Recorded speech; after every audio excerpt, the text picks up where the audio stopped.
And thanks for joining us. Here's what I have at the top of the stack. 2012 presidential race well underway. Republican candidates have wasted no time getting their message out. Congressman Ron Paul, among the Republican hopefuls, making big headlines. This week he announced he will not seek re-election to Congress so he can focus on his presidential run. He's also leading a charge to stop Congress from raising the debt ceiling, obviously going against the president and his own party leaders. And he also got into a spat with Fed Chairman Ben Bernanke about whether gold is money. We all know Ron Paul is not a fan of the Fed. But will all of his populism and having one of the most recognizable names, does he really have a chance of becoming president? Joining us now, Congressman Ron Paul. Congressman Paul, thanks for joining us. I want to find out first and foremost, out of so many people know you, your name recognition this time around is much better than it was 4 years ago. But I went to the Gallup poll and I saw your positive intensity score, sir. You are not up there with the positive intensity score. What's going on? People know who you are this time, but why are you not getting a better reaction from the Republicans? Well, you have to be careful on reading the polls. You know, the other day when they announced the fundraising, of course, Mitt Romney was way up on top and I was second. But when it was reported on TV, they listened. It's somehow or another, they just excluded my name. So all the polls have to be looked at carefully. The polls, of course, they don't put me at the top. But if you compare where we are today, where we were 4 years ago, it is amazing how much further the country has come around to being concerned about the economy and being concerned about personal liberties and TSA agents, and being concerned about the spending overseas. The atmosphere has changed nationally, and it's changed even on the House floor. So I think the debate is coming in my direction, no doubt. Well, I'll give you one poll that you came in #1. That was in Texas, where they said, all right, all the people in Texas. And I think that the big mark there was, of course, the governor of Texas, Rick Perry. He's not in. You know, he's flirting with it, but a lot of people are interested in him. But you beat him handily in his own backyard. Yeah, and I was pleasantly surprised. If you'd asked me before that, I would say, boy, it'd be tough to beat the sitting governor. And, you know, the economy is doing well in Texas. But, you know, he had a tough primary race before, and there was a Tea Party type candidate in the race that did very well without money. So that tells you that there are some questions being raised about the governor. Well, let's talk about money, because it is the mother's milk of politics. And you get your message out via interviews like this, but you have to buy ads somewhere down the road in order to get those people in, especially the early primary states, to get your message. And a lot of people listen to those 30-second ads. So do you have enough money to run your campaign for a month, 6 months, for a year? What do you have? Well, if you ask me what the cash balance is right now, I don't know exactly, but it's probably well over $2 million. And we made a big order for radio ads out in Iowa right now. So we have started buying ads, but it seems like the last go-around, we didn't even have to beg and plead or make phone calls. I've never made a personal phone call to ask for money. People get enthusiastic and they do send money. These money bombs that have occurred where we raise a lot of money are most of the time spontaneous and set up by people other than the campaign. So when the message gets out there that the campaign needs the money, most of the time it comes in. That's important, and it's a challenge. But most important is for me to undertake the challenge of the status quo. So this is not just another politician running. I mean, I'm trying to really change things. I want the foreign policy change. I want the Federal Reserve change in monetary policy. And I truly want to balance the budget. So we're not just tinkering on the edges. We want some fundamental changes. So that is a bigger task. And I see my opposition being the opponents in the primary, and I lump them all together because I think they more or less, to one degree or another, just defend the status quo because they haven't taken the positions that I have on almost all the issues. And that's was going to be my next question, which is, are you running against the other Republicans or are you running against President Obama? Because, well, which one is it? Well, you're in the primary, you have to run against the opposition. But, you know, if they did some of that polling in the general population, it'd be amazing how much better my ratings are, because some of the challenges I make, I'm really challenged the Republicans because they haven't been all that good on balanced budgets, and they certainly aren't good in watching where they're putting the troops around the world. But no, it's, in general speaking, I mean, the progressives, the people who don't like war and they like civil liberties, the Democrats are looking for somebody they can trust that really believes in freedom, not only economic freedom, but freedom for everybody. So I think that's where, if you did some polling, my ratings go way up. So we'll deal with that after we win the Republican primary. Well, I think you're absolutely right about people don't. I mean, if you look at the polling about just Congress in general, it doesn't matter. People just don't trust the body, unfortunately, and right. It doesn't matter who's running the show. So when you get in, let's get into some of the policy issues, because jobs, the president says that when he gets up in the morning, when he goes to bed at night, jobs is the #1 thing on his mind. If so, he's not I mean, whatever he's thinking about isn't working.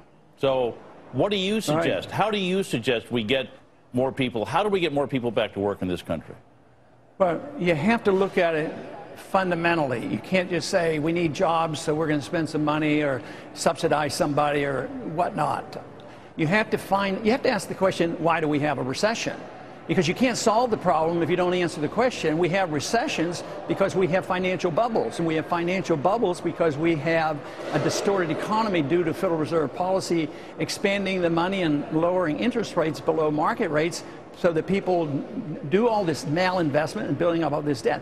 So in order to get growth again, you have to liquidate the mistakes, get rid of the malinvestment and liquidate the debt. And everything we've done in these last 4 years, just as we did in the Depression, we did everything to prop it up. So I would say you have to understand how we got here. You have to understand the business cycle. You have to understand that we need a correction. Then you get economic growth again. Then you need the capital come back. You need a strong currency to invite capital back into our country, rather than chasing our businesses overseas and exporting our only real export, and that's our dollars that we print, and they're still taking them for some weird reason. So there's a lot we can do, but you have to have a fundamental understanding of the business cycle, how we got here, and why you need a correction in order to get the growth back again.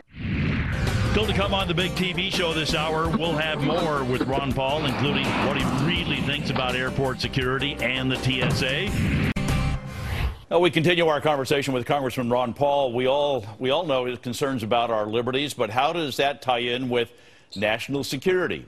You know the Ben Franklin quote, which roughly says, if you give up liberty for security, you deserve neither. So what is our nation's role, whether it is in Afghanistan or the TSA body searches at your local airport? Let's dive into these issues, TSA and national security, with Congressman Ron Paul. You've spoken out on this many times. Is the business about security at our airports, the travel, the TSA? I do this on my radio show all the time, Congressman, and people say, but I want to know that everybody on the plane with me, you know, is a good person. And at the same time, they don't want to be groped by the TSA. So are we not thinking right? Is the TSA not using the proper approach? I know you're not happy about it. No, but the philosophy of who's supposed to assure us that people next to us are safe, that's wrong. Depend on the bureaucrats to do it. I mean, these aren't the most reputable people. Sometimes they themselves get into trouble. And for TSA agents to do things to us at airports that you and I can't do, we'd be arrested if we did this. And the people overlook this. I mean, it is astounding. But the basic principle is who's responsible for safety on private property? The federal government was very much involved before 9/11, did nothing to help. As a matter of fact, all the rules encouraged it. There weren't allowed to be guns on the airplane, and you weren't allowed to oppose hijackers, and it was a mess. So we set the stage for 9/11. But today, we have a bunch of bureaucrats pretending that they can replace sound judgment by owners. So the responsibility should be on the airlines, just as they are at the chemical plants and the driver, these armored trucks hauling around money. It's the ownership that should do this, and the responsibility should be on the airlines, and they would do a much better job, because I don't believe for a minute the TSA makes us safer, and they consume a lot of money. And it's a false illusion that if you give up your freedoms that you're going to be safer. We give up our freedoms and we aren't safer. So, but if I have a choice of airline A or airline B, and they're going to provide the security, You're saying that I'm their customer, I'm not a criminal, so they're going to treat me like a customer, but at the same time they're going to do a good job of making sure that I'm not carrying something wrong? It's the government that I don't want to yield to and have them take a picture of my eyeball and take care of my fingerprints and everything else. But with modern technology, the airlines can identify the passenger. Frequent flyers, anyway, could be treated differently. Pilots should be treated differently. They shouldn't go through the same lines. It isn't that difficult. It's this effort to assume that the government is to be there and that you're to be submissive. And that's the way everything you look at, whether it's in economic policy or social policy, be submissive. Medical care, be submissive. Everybody's there. Nobody's allowed to opt out. So submissiveness is what they're after. But there's a good argument private sources can protect us better than the government, because so far the government hasn't done a very good job of protecting us at all. And last question about just national security. I know that you've been outspoken about the Iraq War, the Afghanistan War. How do you propose keeping us safe without being isolationist if you don't want our troops in all these different hotbeds around the world? No, I never use the word isolation. I use non-intervention. That means bring the troops home and don't incite those individuals who would like to be left alone and they join the Taliban or the Al-Qaeda because they resent us bombing them and killing civilians and occupying their lands and building military bases on their land. That's what incites people to want to do us harm. So I would say everything we do over there is nothing more than endangering us even more.